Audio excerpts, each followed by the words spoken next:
Chiami Pokerist in un pensiero, presta casa mit Santam.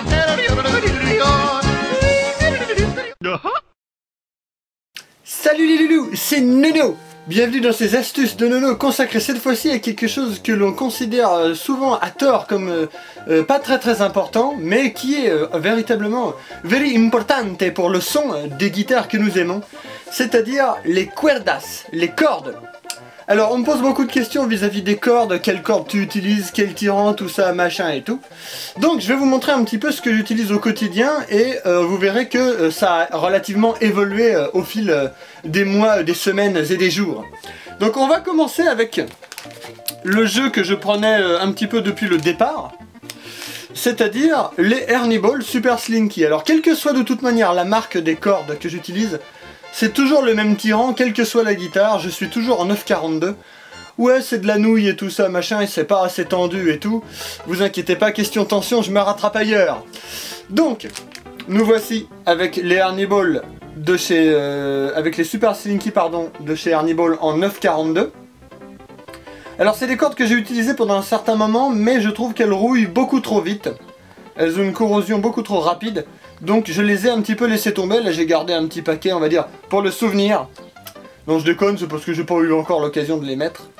Donc voilà, des Ernie Ball 9,42 qui sonnent bien, hein, qui sonnent assez aigus. On va dire que ça marche très bien avec des EMG qui ont tendance à raplatir les aigus des cordes. Donc voilà, ça marche bien. Ensuite, en constatant le côté un petit peu corrosif des Ernie Ball, je me suis dirigé vers les D'Addario 9,42 XL. C'est des cordes qui résistent mieux à la corrosion, qui sonnent aussi bien, et de toute manière, faut pas se leurrer, hein. On peut se prendre la tête à choisir des marques de cordes. Oh, celle-là sonne mieux que d'autres. Attention, il y a un microgramme à gauche et un microgramme à droite. C'est bon, hein, ça reste des cordes, et puis de toute manière, 95% des cordes proviennent de la même production, alors faut quand même pas non plus déconner. Quoi qu'il en soit, on peut quand même constater de subtiles différences entre certaines marques. Donc celles-là sont vraiment très bien. Celles-là sont très bonnes, n'est-ce pas, les D'Addario 9,42. Muy buenas cordas. Ensuite, j'ai essayé, parce que j'essaye de temps en temps des cordes, hein, c'est comme la danette, on essaye de tous les arômes, c'est pas féminin. Hein. J'ai essayé les pyramides Superior Quality 9,42. Alors ça par contre, avis mitigé, hein. Avis mitigé, des cordes qui sont pas trop chères, que j'ai commandées chez Thomann, qui sont pas non plus formidables, voilà. C'est des cordes de dépannage, on va dire, hein. J'ai dû payer ça dans les 4 € le jeu, un truc comme ça. Donc c'est un peu bistouflay, poète la riflette. Donc pas génial. Ensuite, j'ai essayé, je me suis dit, bon bah on va essayer, puisque c'est pas cher. C'est des cordes à 2 €, à peu près 2,20 €, 2,15 €, toujours chez Thomann. Des cordes de chez Martin. Martin, le fabricant d'acoustiques et de balais à chiottes. Non mais juste des acoustiques. Les Darko électriques 9,42. Alors, ces cordes-là, je les ai essayées sans trop y croire. Et figurez-vous que ça marche bien. Ça marche bien, ça se corrode relativement peu rapidement, même si bon, ça va, on va dire ça va aussi vite que les Ernie Ball. Mais c'est vraiment pour le prix de 2 € et quelques. Franchement, bonnes cordes qui ont une bonne brillance, une bonne projection sonore, ça va vraiment tranquille, on va dire, et vraiment des bonnes cordes. Le seul petit reproche que je peux leur faire, c'est au niveau des cordes filées. Elles n'ont pas véritablement un filet très plat, hein. Ça veut dire que quand on bouge les doigts, on entend véritablement le bruit du démanché, on va dire. Mais des très bonnes cordes. Des cordes qui peuvent tout à fait vous servir pour les changements quotidiens, ou alors des cordes de réserve pas trop chères, vous en achetez 5 jeux d'avance et vous êtes peinard. Il faut juste préciser 2-3 petites choses, c'est-à-dire qu'il y a des cordes qui existent, qui s'appellent des cordes à filet plat. Comme je viens de le dire, c'est des cordes qui sont aplaties au niveau des cordes filées, pour pouvoir entendre le moins possible les démancher au niveau de la main gauche. Donc ça peut être très sympa, il y en a beaucoup aussi pour les basses. Et on arrive aux cordes que j'utilise, on va dire maintenant quotidiennement, même si elles coûtent relativement cher, toujours chez Thomann on va dire, on peut les trouver à 11 €, ce qui est vraiment très intéressant, c'est les élixirs. Alors qu'est-ce que c'est le principe? Ce sont des cordes qui sont enrobées d'un petit film microscopique en plastique, On va dire que ça fait l'interface entre vos doigts, vos mains, la sudation, c'est-à-dire quand vous transpirez, et la corde. Ce qui veut dire que ça rallonge la durée de vie de façon très importante. Il y a cet avantage-là qui est vraiment non négligeable, c'est que la brillance est vraiment très longue. La durée de vie de la brillance est vraiment longue. Et ça glisse sous les doigts. Il y a vraiment un toucher qui au début peut paraître spécial, mais qui est véritablement sympatoche. C'est des cordes qui, au fur et à mesure de leur usure, se pèlent. On voit le petit film qui se barre comme ça. Elles conviennent pas véritablement pour les guitaristes qui sont super rythmiques métal avec les allers-retours, parce que du coup au niveau de l'endroit de la corde où on attaque, ça pèle rapidement. Mais ça peut convenir véritablement pour un usage véritablement au long terme.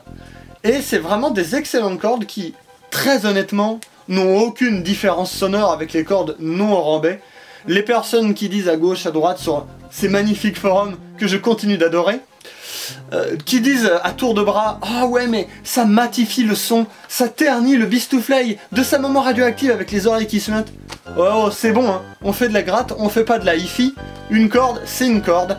Le fait qu'elle soit enrobée en ce qui me concerne ne change absolument rien au son, ou alors vraiment faut que je sois sourdingue. Voilà.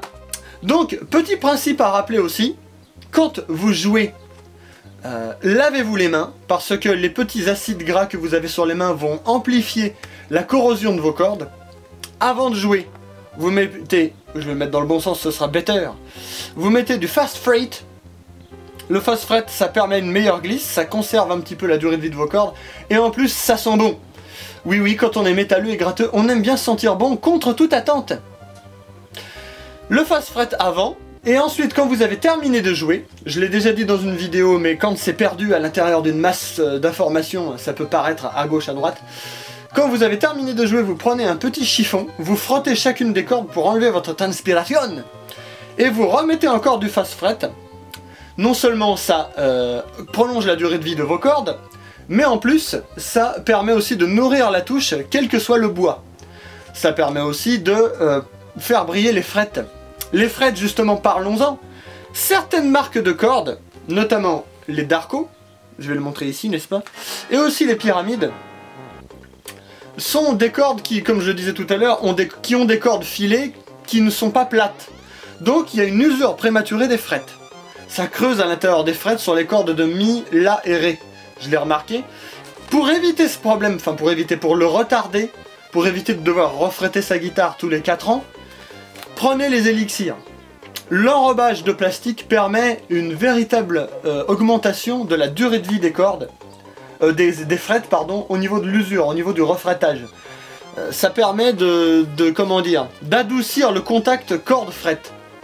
Donc vraiment, si vous avez la flemme de penser à refréter votre guitare, prenez plus élixir. Alors évidemment, le coût sur le coup, 11 € on va dire, et en magasin physique on va dire c'est un petit peu plus vers les 14-15 €, si ce n'est plus. Le coût par jeu de cordes, je peux vous le garantir, est rattrapé par la durée de vie. Voilà les loulous, je précise au passage que, petite idée reçue, on ne peut pas mettre de cordes acoustiques sur une guitare électrique, parce que déjà la tension n'est pas la même, et en plus ce n'est pas le même métal et il y aurait un rendu complètement pourri. Donc voilà les petits loupiaux, voilà pour ces astuces. J'essaierai de parler un petit peu du matériel qui gravite autour de la guitare et des amplis, c'est-à-dire les câbles, les piles qu'il faut pour les pédales ou tous ces bistouflays là. Dans de prochaines astuces. D'ici là, bonne corde à vous, bon grattage, bon bistouflay, et je vous dis à la prochaine et bonne semaine. À tchuss!